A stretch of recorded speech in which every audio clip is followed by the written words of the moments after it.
E aí, pessoal, beleza? Então, cá estamos nós para fazer a apresentação, né, sobre da disciplina de metodologia da pesquisa, né?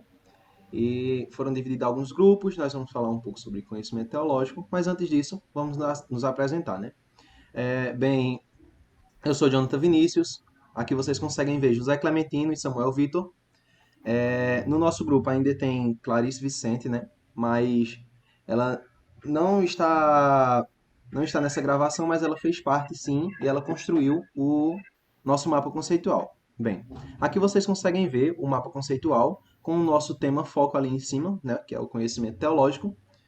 E agora ficou um pouquinho extenso assim e saiu um pouco, a gente não consegue ver bem os termos, mas para nossa apresentação nós vamos colocar um pouquinho de zoom e vamos fazendo passo a passo com vocês, certo? Exatamente isso. Vamos começar aqui da direita. Falando um pouquinho sobre o conhecimento teológico.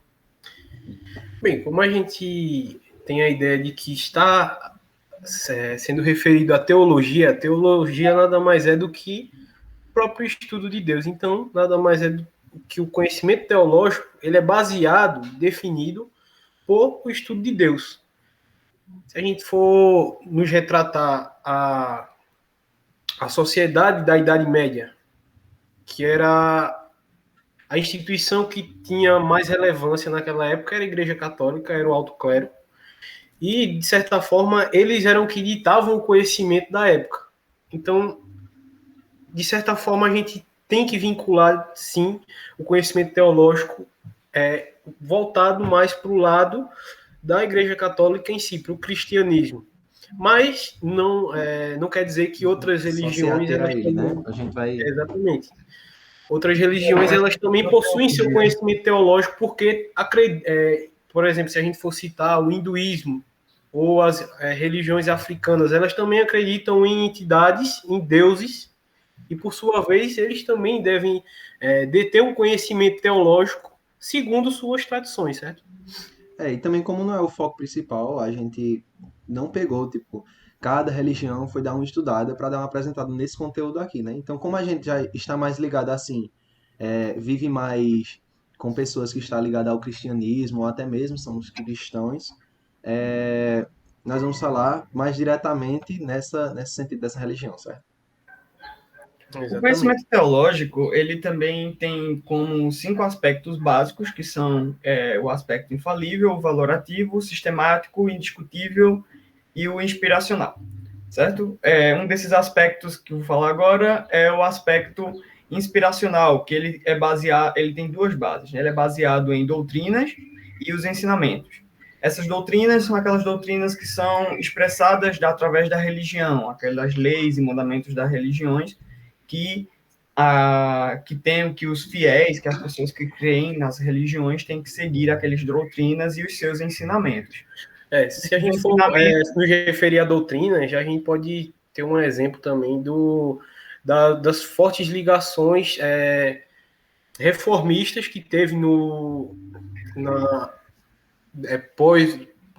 época do Iluminismo, se eu não me engano, com João Calvino, com Martim Lutero, Luterismo, né?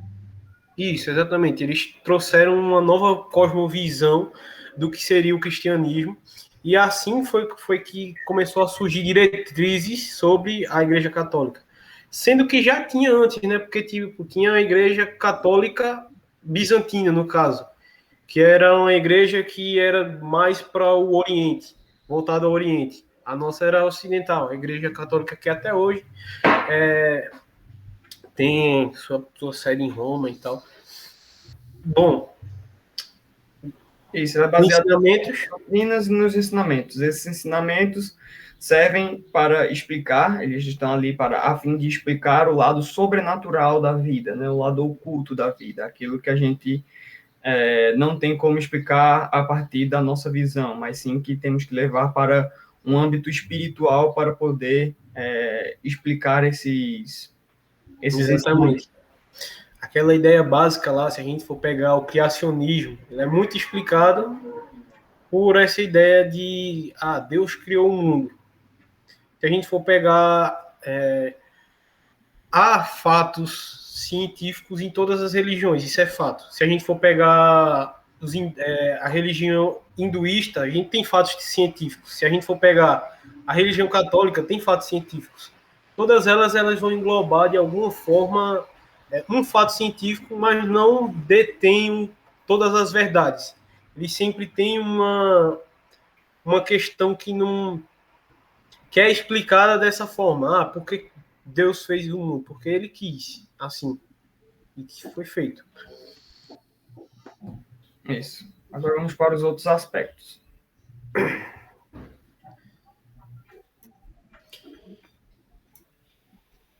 O aspecto indiscutível, certo? Bem, como eu tinha falado na parte da explicação dos ensinamentos, eles buscam o quê? Explicar esse lado sobrenatural. Só que se a gente for nos atentar à parte dessa explicação, será que é passível de haver uma indagação ou algum questionamento? Porque, pelo que a gente sabe, quando se diz que Deus criou o mundo em 7 dias, a gente não consegue submeter isso a uma verificação científica. A gente não consegue dizer, não é submetido, isso não é submetido a uma verificação científica, ou seja, é um conhecimento que ele foi posto e ele é indiscutível. Simplesmente. Exatamente. A gente vai ver mais pra frente, né? Como o Zé tá falando aí, dessa questão de indiscutível. Até tem uma setinha trazendo lá da frente, a gente vai ver ela depois.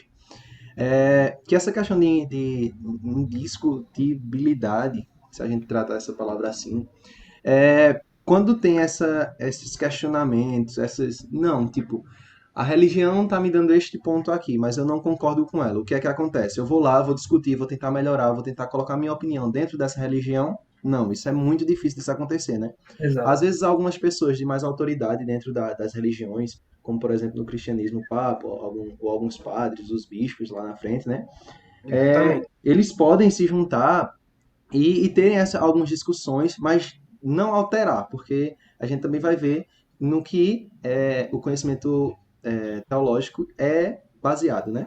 É como se essas bases, essas estruturas fossem canônicas, né? Tipo, Isso, é uma exatamente, regra que é imutável. A gente não São consegue... leis e não tem como a gente discutir contra isso e Exatamente. E é como essa ramificação aí nos mostra que não é submetido a alterações ou questionamentos. Você não pode indagar aquilo que é imposto a você. O que acontece muito também é quando há essas divergências de tipo opiniões ou de crenças que surgem novas religiões, né? Isso a gente está vendo muito. Ultimamente está crescendo muito, porque as pessoas, claro, têm a liberdade tanto de escolher como de, digamos assim, criar uma religião, né? Se ele é, na verdade, não seria tipo uma religião, seria mais uma crença, né? Como a gente também vai ver mais à frente. A gente está só mais adiantando o assunto. Logo, isso é mediante argumentos de autoridade, foi como até o próprio Jonathan falou. É necessário você ter uma autonomia na igreja para dizer que isso daqui é assim, tipo, esse argumento de autoridade, digamos. Há muitos anos atrás, os seguidores de Cristo, do cristianismo, eles tinham esse argumento de autoridade para aqueles novos seguidores que começaram a iniciar. E isso basicamente está envolvendo a qualquer outro tipo de religião, porque você vê, as religiões em si, elas conseguem discernir aquele conhecimento, seja ele de forma oral, seja em outras formas, de outras fontes, que até a gente vai falar daqui a pouco. Eles conseguem discernir esse conhecimento através de argumentos de autoridade. Esses argumentos de autoridade são de pessoas que já têm uma certa relevância com aquela religião específica. Se a gente for, por exemplo, levar em consideração o cristianismo... um padre, um bispo, um papa. Isso, exatamente. Porque existe toda uma cerimônia. A gente viu aqui em eventos recentes, né, a renúncia do Papa Bento XVI, e com essa renúncia houve uma decisão que era tomada por todos os... Eu agora me esqueci qual é a... Tem um nome específico para a Assim posição como que eles fossem os ocupam. grandes sacerdotes da igreja. Exatamente. E, tipo, há sempre uma espécie de eleição, certo? Que não seria o caso, mas cada um ele recomenda um para assumir o cargo de papa. O que acha ser o mais, Era para ser digamos... tipo uma nomeação, né? Exatamente. Nomeação. No caso, o Papa Francisco. Engraçado que ele recebe... Engraçado não, né? O curioso é que ele recebe um nome novo após receber Não sabia disso. isso, depois se torna Papa. Recebe Mas, Não é tipo o nome de batismo dele, já é outro nome, tipo um nome de poder. exatamente. Por exemplo, Isso. o Papa João Paulo, o nome dele era Carol, né? Que ele era de outro... Não me lembro agora qual era o país que ele era. Outra nacionalidade. Acho que era dinamarquês. Mas, enfim, Volta. Voltando ao... às vezes se empolga, né? Assim, outro É a parte aspecto gordinha da discussão. que é muito importante é o aspecto sistemático. Por quê? O conhecimento que a gente tem sobre teologia, ele é organizado por leis e regras complementares, certo? Que a gente vai ter uma relação com outro aspecto que vamos citar mais na frente.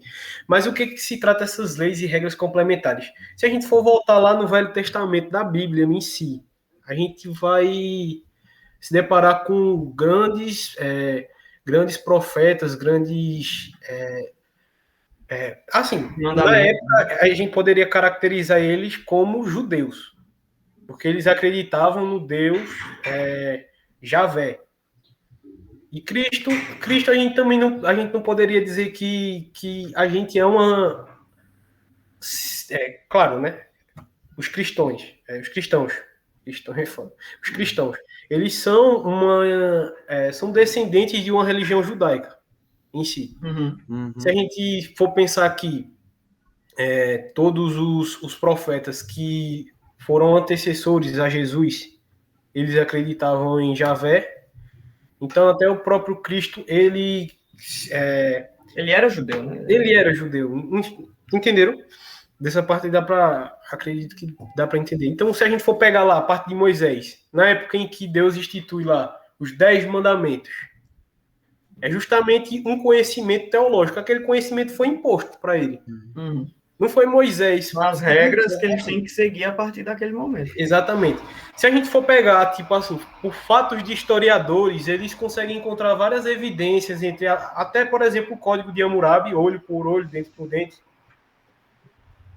relacionado também aos 10 mandamentos. Mas não vamos nos ater a isso. Os 10 mandamentos simplesmente são conhecimentos impostos que nossa, eles possuem leis e regras que são complementares. Uma regra está submetendo a outra. Né? Na outra.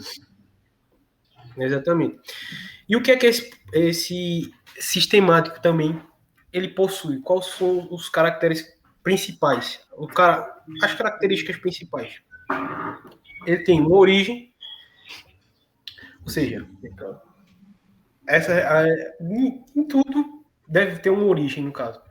A religião em si, ela teve uma origem. Ela iniciou de alguma forma. Uhum. Um significado. Isso. Nada acontece por acaso. Não um significado daquilo acontecer. Justamente como esse significado daquilo acontecer há um propósito. Que justamente seria a finalidade, seria uma causa final. E o destino seria o que iria acontecer a partir desse propósito. Exatamente. O que é que tudo... A gente consegue perceber que tudo está interligado, né? Existe sempre uma superstição de muitos de nós que acreditar que há um destino. Só que, de acordo com isso, não é simplesmente o destino. O destino ele vai acontecer seguindo essa ordem. Origem, significado, propósito. Então, o destino vai ter um significado, vai ter um propósito, e ele vai ter uma origem e vai começar de alguma forma. Mas exatamente. Por acaso, né? Ou simplesmente por acaso, porque está planejado, mas sim, tipo, teve uma origem, um significado e um propósito, seguindo essa ordemzinha aqui que está dentro da chave. Às vezes, assim, são mais aspectos, né? A gente não precisa nem dizer que eles seguem uma ordem. Mas se a gente fosse denominar uma ordem, seria isso que tu falou. Agora, partindo para outro aspecto, o valorativo. Dessa forma, o aspecto valorativo ele apoia-se em fundamentos sagrados. Esses fundamentos sagrados são as formas em que seriam impostas esse conhecimento. Ou seja, vai ter lá, tipo, as coisas que você tem liberdade para fazer e as suas proibições. Suas limitações E também, isso, né? exatamente, suas limitações, o que você pode fazer. Isso vai compreender um juízo subjetivo. Ou seja, se você vai ter um julgamento, sabe? Isso, é aquele negócio de tem os 10 mandamentos lá e tem as regras e a gente não pode Exatamente. Por desviar exemplo, dessas vamos regras, usar um vai ser mandamento. Vamos pegar um mandamento. não matarás. Não matarás, exato. E se uma pessoa tentar te matar e você se defende e mata ele? Entende? É um juízo subjetivo. É uma forma, tipo, você não sabe o... Você pecou. Você desobedeceu uma ordem de Deus. Mesmo que Mas tenha aquele sido para uma conhecimento finalidade. foi instintivo, tá ligado? É um instinto. Você reagir a algo que faz mal. Que vai tirar a sua vida. Exatamente. É uma ameaça mortal. Nossa, velho. E esse juízo subjetivo também, né? Como o Zé já tinha falado ali, a setinha que estava ligada e a gente pulou. Também está ligado às leis, como o Zé falou, né? Por exemplo, dos 10 mandamentos, se você descumprir, que foi o exemplo que eles estavam trazendo, além dos fundamentos sagrados, que compreende, né? Se você quebrar uma das leis ou das regras desse conhecimento, você também vai estar submetido a esse juízo, né? Resultam-se em um juízo subjetivo. Exatamente. Por exemplo, a gente vê lá nos livros assim mais famosos da Bíblia, eu acredito que o Êxodo, Gênesis e Apocalipse, acredito que são os livros mais, assim, tirando a parte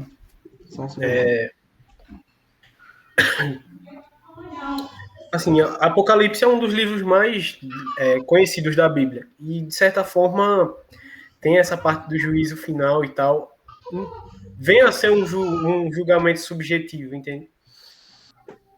Então, o último aspecto é o infalível. Exatamente. É infalível por quê? É uma explicação. Ele explica fenômenos e mistérios da vida e, através de eles, ele nos traz as proposições dogmáticas, ou seja, verdades absolutas. Se a gente for ver todos esses aspectos, ele tem algo em comum, porque eles se complementam. Exatamente, eu ia citar isso agora também. Se a gente olhar lá para o indiscutível, né? São verdades que, se a gente for pegar, até acredito, não sei se o pessoal de filosofia vai falar sobre isso, mas se a gente tem uma ideia de que verdades absolutas são aquelas verdades em que são imutáveis. Uhum.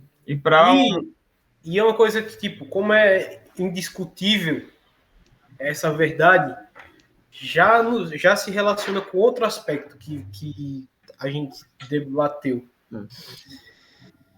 Já se relaciona muita coisa, já se relaciona as regras, as leis, que ali essas leis são indiscutíveis, essas leis são... E a gente vê que, tipo, existem, acredito, para cada religião em si, há dogmas, talvez não só a religião católica, ela nomeia dessa forma de dogma, mas acredito que todas as suas religiões, elas têm tanto o espiritismo, quanto hinduísmo, budismo, todas elas devem ter um sofisticado... Não com a palavra, mas em significado eles devem ter. Isso, um sofisticado sistema de regras, verdades, de conhecimentos, de Exato. saberes que são ali ou transmitidos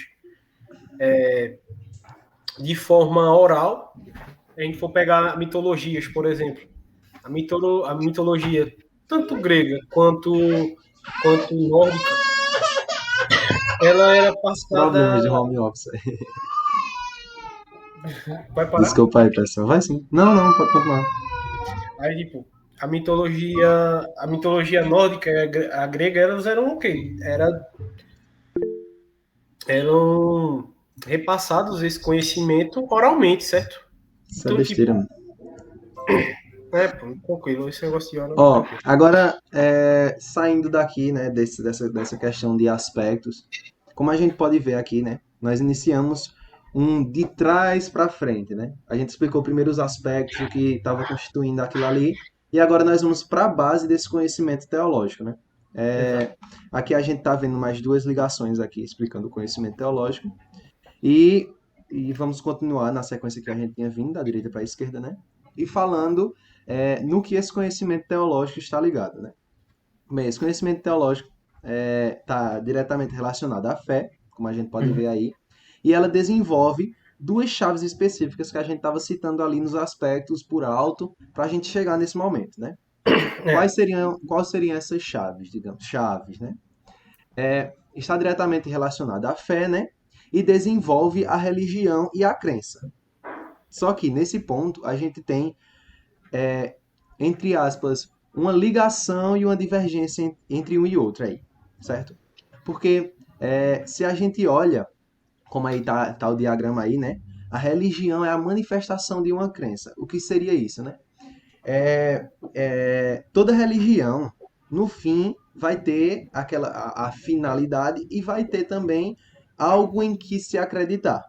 A gente também vai ver aí mais para baixo, tem, Exatamente. tem E essa. como a gente vê, a fé, ela é o ponto máximo. Ou seja, você pode ter fé sem ter uma crença ou sem ter uma religião. Agora, se você tiver uma das duas, você precisa ter fé necessariamente.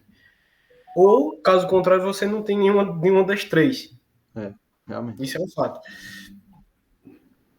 Sim. Aí, sim. Essa parte da religião se manifestar, ser a manifestação de uma crença, como o Jonathan estava falando, é que ao crermos e a gente vai passando essa crença um para o outro e para várias pessoas, e quando nós temos uma gama de pessoas acreditando naquilo, temos uma gama de pessoas acreditando naquela crença, naquilo, aí isso se torna uma religião. A religião é a manifestação de A uma fé crença. nada mais é do que uma expectativa de crer em um fundamento que, em sua visão, você não é palpável, não é tangível, mas você ainda assim acredita naquilo como se fosse sua verdade. Uma verdade que você acredita de que aquilo vai acontecer porque vai acontecer. Não procuram, não buscam uma explicação um tanto razoável de compreensão.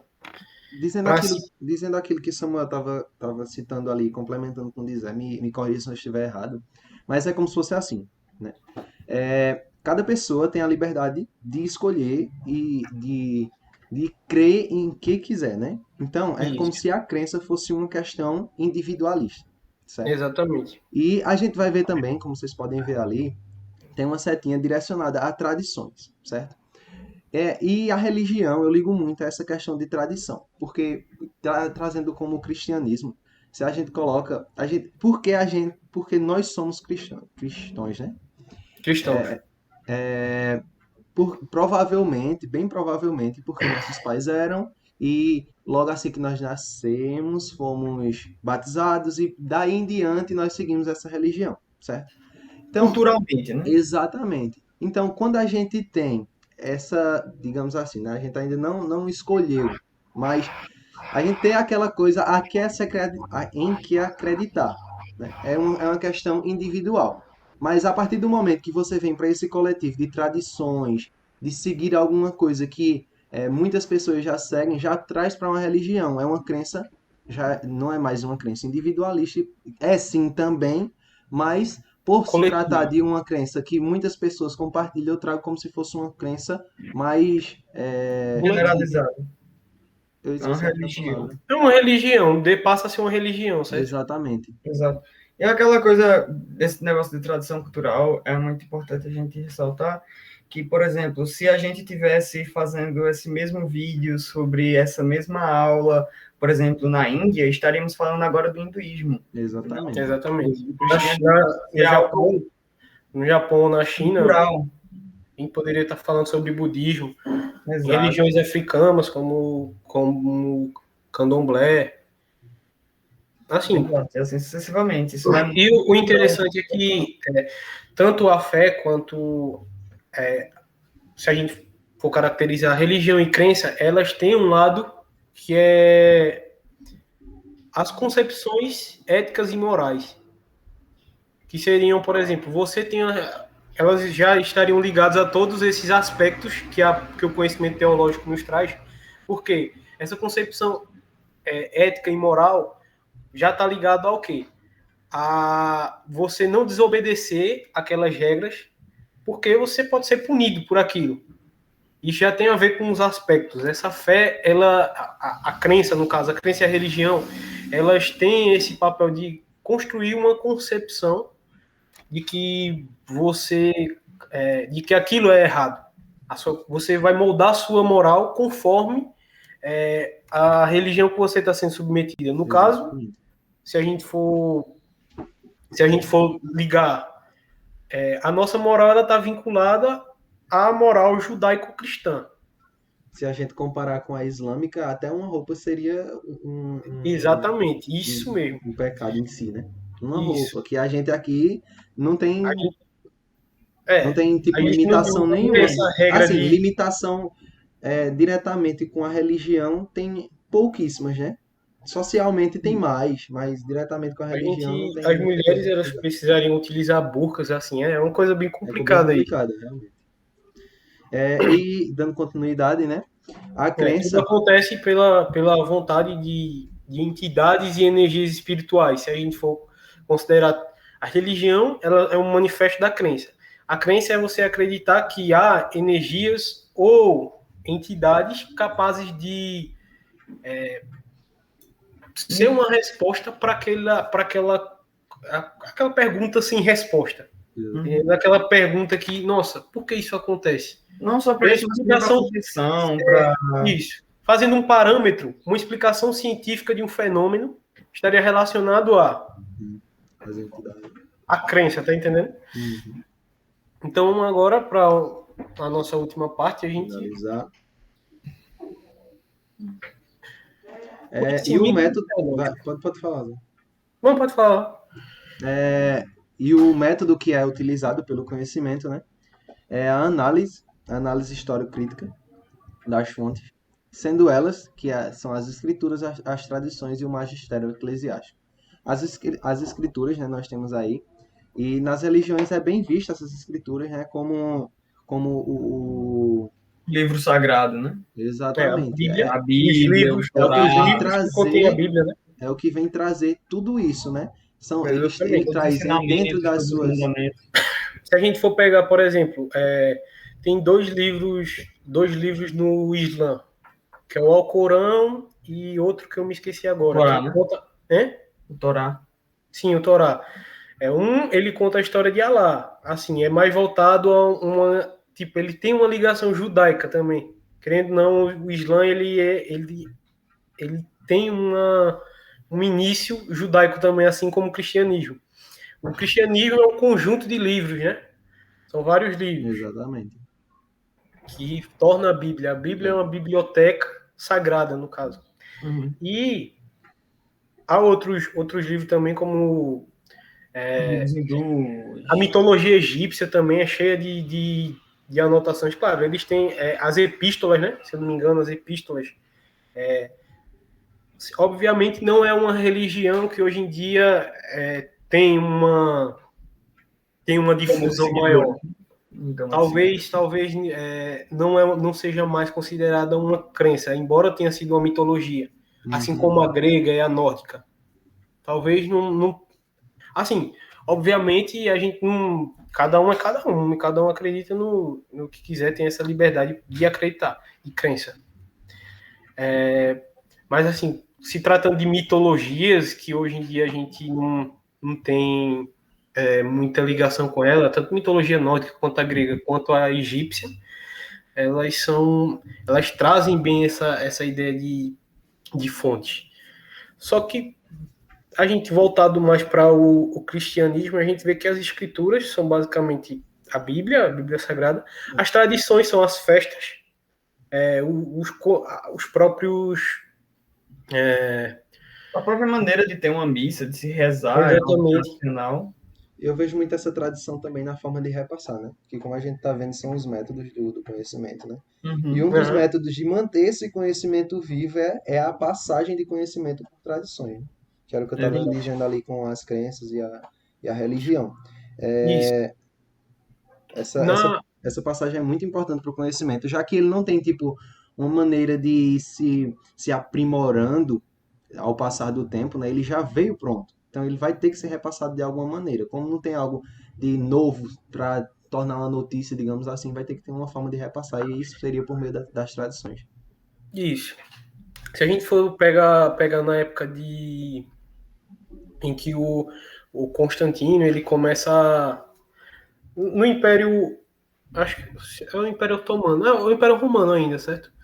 Que se começa a instituir o cristianismo, houve uma substituição até do nascimento de Cristo, que seria mais provavelmente para, assim, perto da própria Páscoa, seria uma data mais favorável para o nascimento de Cristo, só que foi mudada essa data para o Natal, que era uma festa pagã da época. Ou seja, mesmo assim, houve uma passagem de tradições que, digamos, essa festa aqui, a gente não pode ficar sem essa festa, que é uma festa de fim de ano. Estão entendendo? Não era, assim, ele não queria repassar, né? Eles tinham exatamente. Então, por fim, o último ponto. O magistério eclesiástico, que seria, no caso, a ordenação e tem a ver com a ordenação de novos sacerdotes, digamos assim.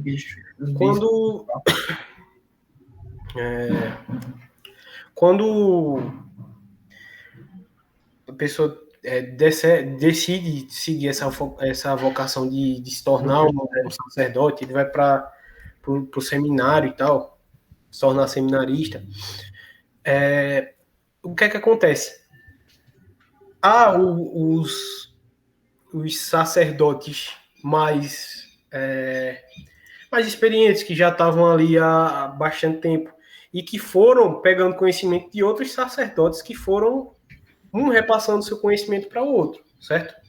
Ou seja, esse magistério eclesiástico é justamente ensinar, é o ensinamento do próprio clero, assim como a forma de interpretar corretamente aqueles conhecimentos. Porque a gente não falou muito sobre isso, mas a Bíblia em si é um livro que tem muita interpretação. Interpretação, realmente. E se a gente for olhar para o lado teológico, há uma ciência que estuda, não é resumidamente a parte cristã, mas sim é uma ciência geral, que é a hermenêutica. A hermenêutica, ela trata-se de uma ciência que estuda livros antigos, escrituras antigas, já voltadas para uma mais recente, né? Uma interpretação da época, tá entendendo? Para uma interpretação daquela época. O que naquela época isso aqui queria dizer, tá entendendo? Porque a gente sabe que, por exemplo, nem sempre existem palavras, muitas palavras caem em desuso, e eram tipo, algumas palavras são inventadas, ou seja, tipo, na época existia palavras para alguma coisa que pudesse significar algo simples hoje, mas que a gente não utiliza mais essa palavra. Ou seja, a hermenêutica, ela tenta traduzir ao máximo e dar essa interpretação. Olhar o contexto histórico, né? Exatamente. Entendi. Por isso que a gente falou que é uma análise histórico-crítica dessas fontes. E isso, ele detém... ligação aqui, né? E como a gente falou que tem está relacionado à experiência, os magistrados, os sacerdotes, os magistrados que explicam todo o conhecimento teológico para os novatos, os seminaristas, eles têm sim o seu argumento de autoridade, ou seja, está praticamente tudo ligado, eles detêm esse argumento de autoridade. Nossa. Explicaram as mesmas regras e as mesmas coisas que foram passadas para eles, da mesma forma que foi passada para eles há 20, 30 anos atrás, antes deles. Exatamente. E que seria essa forma certa, né? Então, eu creio que a gente concluiu, né? Exatamente. Acho que a gente até estourou um pouquinho o tempo da professora, mas enfim. Pouquinho. É que quando a gente começa a discussão fica interessante e a gente acaba se estendendo um pouco mais. Mas enfim, essa foi a nossa apresentação do conhecimento teológico, né? A gente não apresentou só o que seria ele, as bases, essas coisas, a gente deu um contexto também, deu uma explicação do que a gente acredita muito também. Exatamente, a gente colocou mais na parte do mapa conceitual, a gente trouxe essa ideia de bate-papo, né? E colocou mais no mapa conceitual a parte mais conceitual em si do conhecimento teológico, que está mais. É uma coisa mais resumida em si. Não, eu acho que é bem isso mesmo. Se você coloca para uma discussão, é exatamente isso. Você coloca os pontos para você estar ali ligado e você, a partir disso, você coloca seus conhecimentos ali à prova e apresenta para todo mundo. Então, pessoal, é basicamente isso. Eu espero que vocês tenham gostado. E é isso. Valeu. Show. Valeu, pessoal. Valeu. Tchau, tchau.